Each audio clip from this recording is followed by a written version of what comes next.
تعبير جميل جدا، بيقول انا بحس بانفاس الجماهير في المدرجات، يعني انا عاوز اسعدها، عاوز اجيب اجوان، هي المكسب اللي بيخلي الناس دي تتبسط. تعبير جميل جدا. ووكالات الانباء كتبت عنه، راجل داخل على 38 سنه في شهر اغسطس، ايفر جرين، تعبير جميل جدا، يعني دايما اخضر، دايما شباب. والفاول هنشوف حازم امام، هنشوف بشير التبعي، وبشير جول، جول بشير التبعي، عملها بشير التبعي، تاني جول يجيبه في الاهلي بشير التبعي.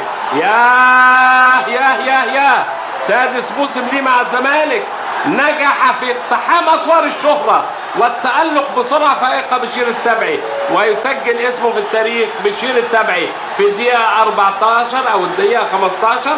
بشير التبعي يقود الزمالك الى المقدمة ويعطي الفرصة لقدمه اليمنى لتظهر في الاضواء. يا بشير، ايه ده يا بشير، من حوالي 30 متر 35 متر، كرة صاروخية ارضية، ما قدرش عصام الحضري يتحرك لها ابدا في الدقيقة 15. بشير التبعي. ادي بقى يا احمد يا سيد، عملت ايه يا احمد يا سيد؟ ضربت حسام حسن بالكوع وطردك الحكم، والفاول جه منه جول. دروس مستفادة.